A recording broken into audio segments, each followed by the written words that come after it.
Hello, what's up everybody, this is Matthew Goldzook here, back again with another reaction, and if I do look different, yes, I am in a police cadet uniform, so that's not important. So anyway, we're going to react to this time I'm going to react to Silver Quill's After the Fact to Princess's Dream of Magic Sheep.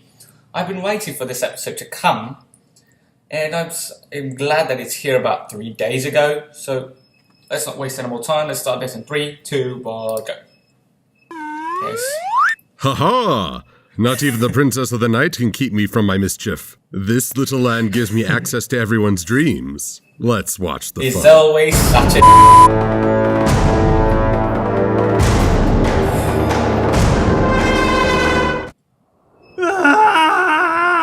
And why?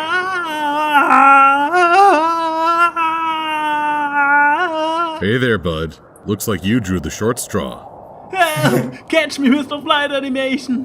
Well, I would.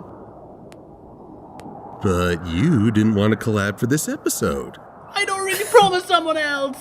Too bad. So sad. See you next fall. That pun was unnecessary! Oh, Silver Quill, you humour me. Oh! Firebrand. And the award for greatest reviewer in history is a tie between Josh Scorcher and Commander Firebrand.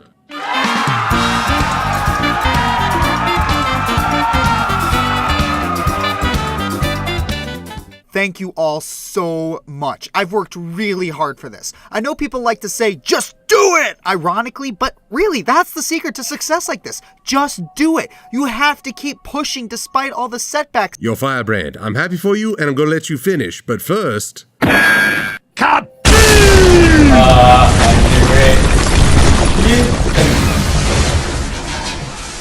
I'm going to bed, and I'm not getting up, ever again. That's what you should expect from, like, what? Silver Quill. A princess here before us. Behold, behold, behold.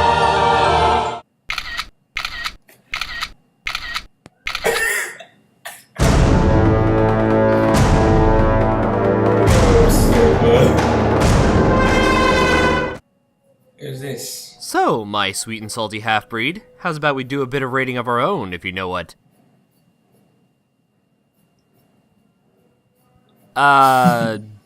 This is exactly what it looks like. I appreciate your honesty. I take it you're surveying our dreams for our collab partner on Luna's big episode this season?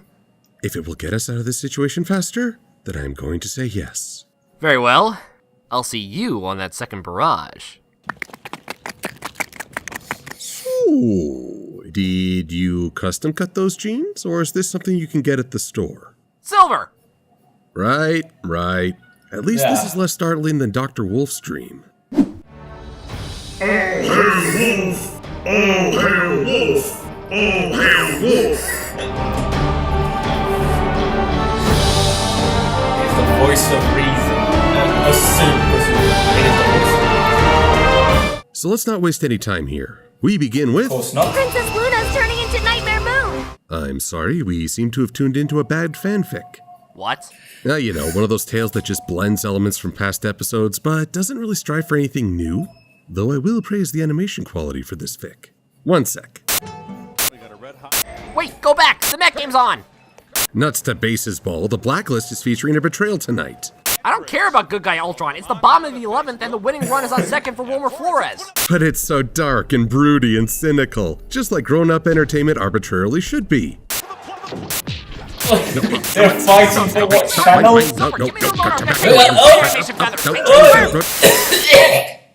Show about friendship? Show about friendship. The opening of To Princess's Dream of Magic Sheep sets up what could be a pretty good adventure story. A mysterious nightmare creature called the Tantabus, which the Latin translation is nightmare, subtle, escapes Luna's dreams to infect other dreams among the ponies, and it's up to Luna and the main six to stop it. This sounds kind of awesome! Except for 2 questions raised by ye old rainbow power. The main 6 in the dream summon that ability at will. Is this something they can do willy-nilly? Would have made short work of Starlight Glimmer if that were the case. And the other question is... Why would you use these forms again? I know some folks like these designs and it comes down to personal preference, but time has not warmed me to their appearance. The barrage of colors, the cutie pox breakout, and the oversized manes just don't appeal. Where do you fall on the love-it-hate-it spectrum, voice? Hey, it's grown on me. Unfortunately, the battle between two Megan McCarthy scripts ends abruptly as the Tantibus breaks free of Luna's dream, going into dreams unknown. And then Luna wakes up. My dream ended happily? That cannot happen! Yeah, I'm gonna put the scene over here for now. I'll get back to that moment a little later. But in the here and now, our heroines are engaged in the all-important task of pet care. And I do stress all-important since, pets need attention. Especially when we haven't seen Owlicious since the library done blowed up, and Tank is done hibernating. See? I said he'd be back before the season was half over, and, wow, barely scraped by on that prediction. Well, Tank back from hibernating isn't important. Beg your pardon? What I mean to say is, Tank's finishing hibernation is not the focus of the episode. Instead, we really should focus on the fact that the girls all had similar nightmares involving the blue smoke creature. Oh no, we're in an episode of Lost. Trust me, an episode of Lost would probably make more sense when we get farther into this episode. Don't worry, I'll explain myself later. And once Twilight and company realized that 6 dreams centered around one menace is more than a coinky-dink, they send out a distress message to the Guardian of Dreams. Which of you saw the creature of blue smoke in your nightmare? Whoa, super service. Amazon Prime, eat your heart out. So we get a little more of the lowdown on the Tantibus and the threat it represents. Since Luna saw the main 6 in her dreams, and she shares a connection with them, Luna must now enter the dreams to protect her friends. What's all this? All the ship fics inspired by that one summarization.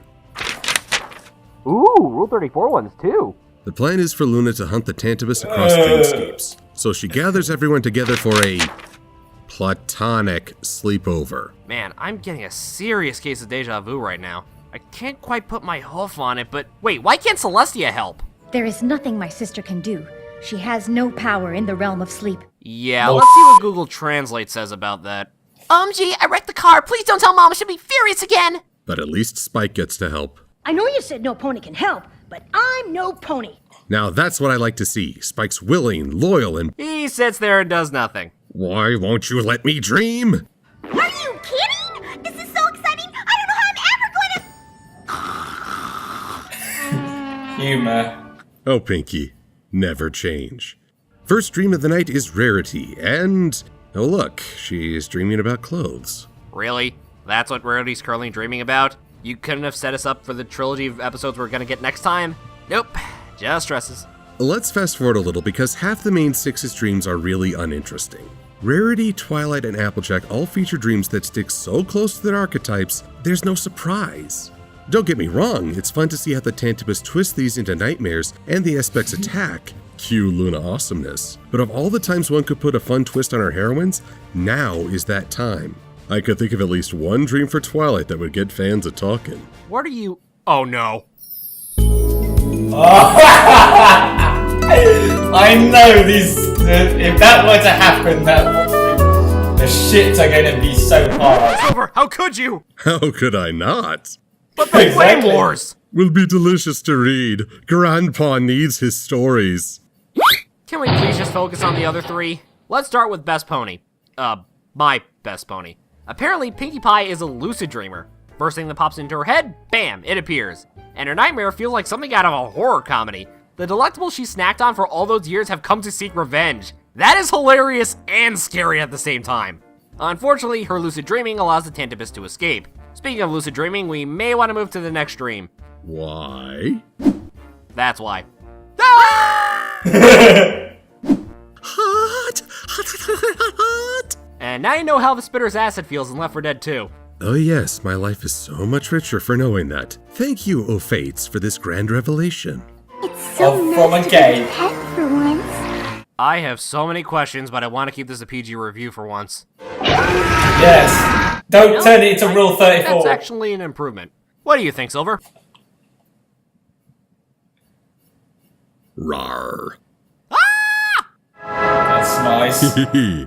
I think this is the most telling dream of all. That Fluttershy spends so much time giving and caring for others that her greatest dream is to have someone show that same kindness to her. It's a humble dream, but also a little tragic. I certainly don't think Angel will ever live up to that expectation, but we've saved the best for last. Ladies and gentlemen, prepare to hold your color.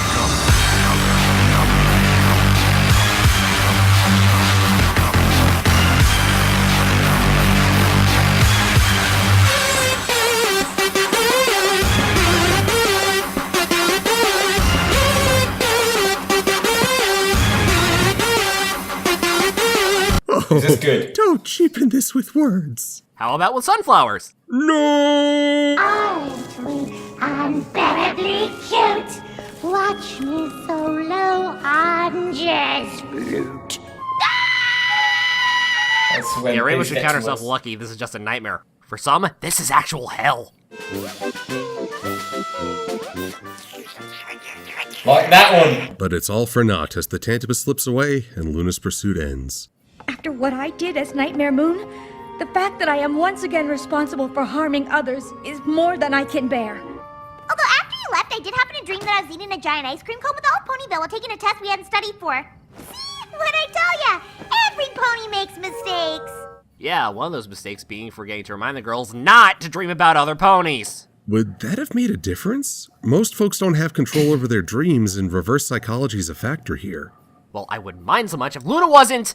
Okay, I think it's time I said this. Silver, I'm going to use the dirtiest word in a critic's vocabulary to describe Luna. Dirtiest word in a critic's... No. No, you don't mean that. Yeah, I'm using the O word. Aw, come on. Do you know how many Luna fans watch this channel? Plus, I'm trying to go the waifu angle.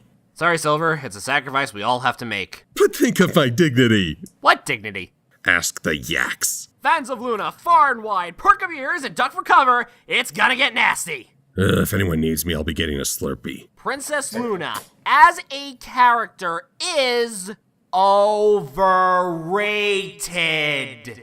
There we go. Luna is the most overhyped character in the fandom. She gets way too much praise for stuff she doesn't do. Ever since the pilot episodes, Luna has been praised as this misunderstood, completely innocent whoopee.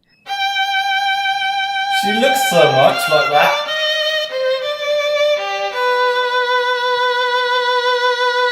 We should feel sorry for Luna because she was banished to the moon for 1,000 years. I'm sorry, what was the reason for her becoming Nightmare Moon again? Oh, that's right, she wanted attention and acknowledgement for her duties of raising the moon and watching over the night by holding the sun hostage.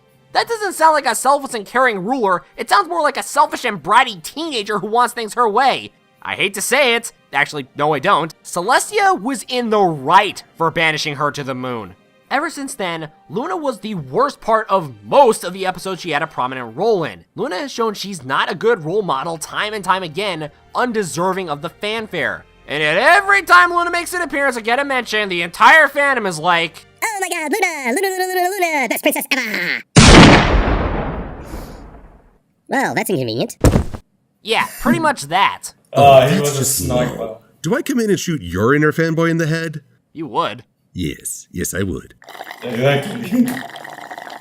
Honestly, the fandom has hyped her up so much that episodes she has a prominent role in overshadows better episodes just by her mere presence. Yeah, Luna Clips is better than Lesson Zero, my ass! Easy now. What? I'm just saying my ass agrees with me that Lesson Zero was the better episode. Ain't that right, Cranky? And this episode supports my case as Luna being an overhyped character. Not only abandoning those clearly in need of help during the dream sequences, instead of taking them along to assist the others, but also not communicating to her sister, aka the most understanding and approachable character in the show about the situation at Hoof. And she's the hero of the story. So, y'all done? For now, I still have one more rant in me for later. You want to chime in? Well, when it comes to my favorite princess, the brain freeze, it is upon me. Must condense my thoughts into supplement video. But voice, please tell me, why does it matter if someone else props up Luna? Look, I'm not saying it's wrong to hype up a character. Heck, I find some likability in Luna from time to time, particularly in MLP media like the comics. But when it comes to the show, I fail to see where the love comes from. Ah, but that love is found in the hype itself. If one reads the excitement without trying to push back, it's possible to see the passion they invest in her character. The traits may not be visible in the show itself, but fandoms have a way of creating an ideal behind an icon.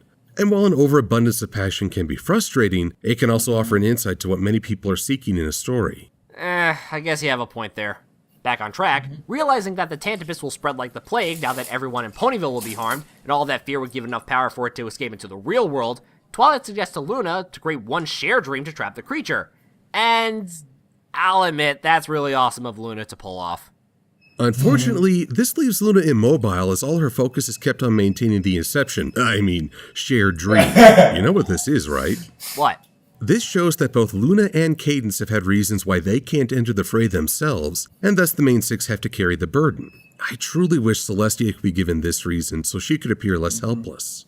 Well, we may not get it this season, but we definitely have 26 tries next time. And in the meantime, we've got something just as season. delightful. Princess Big Bang.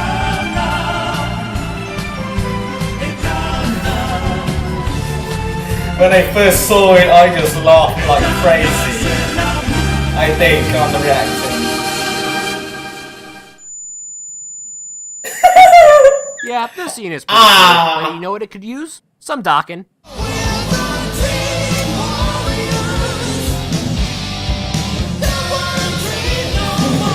I don't know 80s music or 90s. And thus the dream battle is on.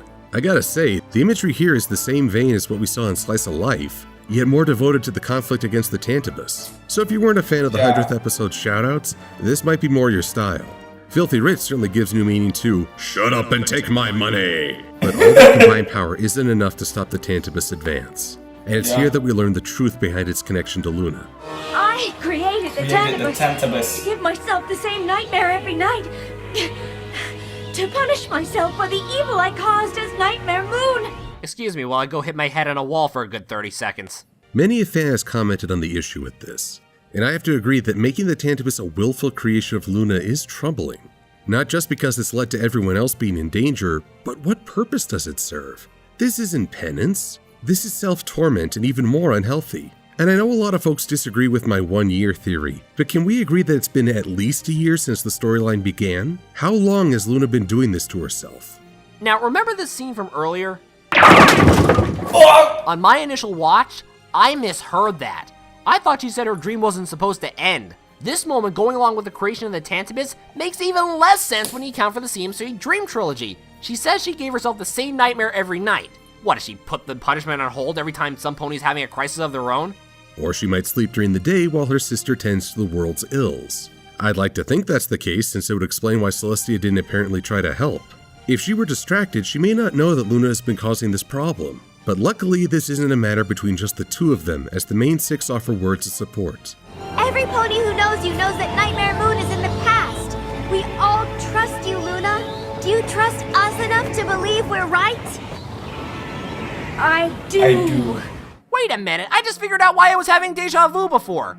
The dream creature, Luna and the main six trying to stop said creature, Luna not requesting help even though she clearly needs it, the battle in Ponyville. It's the Nightmare Rarity arc. Right down to the pep talk at the end, this is the Luna portion of My Little Pony Friendship is Magic number 5 through 8. Okay, here's something no one has asked, especially those who dislike the episode. I did. Why did Luna have to create the Tantibus? Now, I'm not talking about the depression thing. I mean, what reason in story would she need to create the Tantibus? Wouldn't it make more sense if guarding the Tantibus was just one of her tasks as Princess of the Night, raises the moon, watches over Pony's dreams, and prevent the more dangerous nightmares, such as the Tantibus, from entering said dreams? Tranquilo, bud, tranquilo. If this keeps up, I'm gonna have to make a 1 rant limit for future collabs. In fact, you've been downright livid about this whole thing. It's almost like you're being driven by pure negativity. Oh, Well, shut my mouth. yeah. That was one nasty volcano bath. Hope I didn't keep you, Voice, help! Oh. This thing's been impersonating you! And saying it doesn't like this episode. But I don't like this episode. Oh! The concept is interesting on paper, the music and animation are great, it's entertaining to be sure with the final fight in the town, however, that's all ruined because of the main character. The irresponsibility of Luna creating something to hurt herself, knowing it could harm others, adds fuel to my fire about Luna undeserving of the absorbent amount of praise. That's it. From now on, folks only get one rant per collab. That's for sure. No surprise when I say, the comic did it better. The Luna portion of the Nightmare Rarity arc, especially in the final issue, put Luna's conflict in a more logical light. Luna deciding to face the Nightmare forces alone because of the guilt of her messing up again because of a past action was more visible. Luna admitting she had this guilt to the town felt more relieving rather than self-destructing. And the pep talk with the townsfolk concluding with Trixie of all ponies, saying sometimes ponies deserve a second or third chance, felt more uplifting than the show. That's it! I've had all I could stand and I can't stand no more! Voice, I understand. This isn't an ideal episode. If you're not a Luna fan, this episode feels less involving because it puts so much emphasis on her own sense of guilt and its expression. Even Luna fans have given pause to her creation of the Tantabus, which isn't a step towards reconciliation, but rather becoming trapped in self-resentment. But look at how everything around Luna has changed. Look at the town ponies who rush to greet her rather than scream and tremble. Look at the Crusaders she helped nurture step up and fight for the future. Look at how we got to see the inner dreams of the main six and the fun visuals that came with it. This episode presents a mixed image for Luna. The sole princess who leads from the front line but also has some deep-seated issues. However, it does highlight the good she's done and how much other ponies have grown. Even an imperfect episode can have elements to enjoy, from the growth of individual characters to winks at the audience that are still funny in their own context. Can you focus on that, Voice? Can we agree that there's still some fun to be had here and move on? Yeah, I can do that. I am so glad that is resolved. Just as I'm glad that Luna can enjoy pleasant dreams. Wonder what she's dreaming about now. Oh god. That's one of the worst dreams you'll ever have. And I thought my fantasies were weird. 'Tis the nature of fanboys. Strike one down and 100 rise in its place. And with that comes certain splinter groups. What the hell is he? Hey, talons off my waifu! Well, this has been a trip. Voice of Reason and I just want to say that whether you're a Luna fan or no, we hope you've enjoyed this review. Yeah. Thanks for watching. It's an ANY code for voicing a baby. And Commander Fireball. And Princess Cosmo Logic. Dr. Wolf. The voice of reason. It wasn't the best episode, but it's not the worst either, in my opinion. And it's more towards how I feel, because that's it. I am depressed from time to time, even try committing suicide here and there. I think that she identifies well with me. But it's not the sort of character I would delve into too much. She may punish herself, but she never even considered suicide, not even once. This is because she never makes sure she never forgive herself. But I never forgive myself no matter what.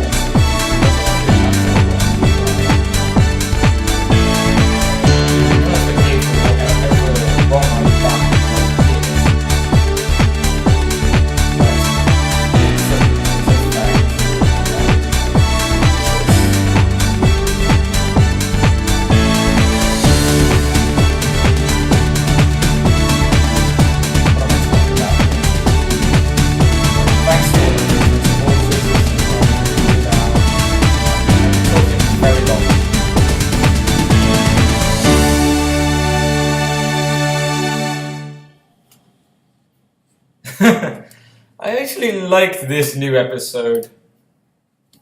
Well, you see my reaction about it, and it's actually good. It brings up some valid points. So, thank you all for watching. Like, comment, subscribe, you know what, don't bother, and I'll see you all later.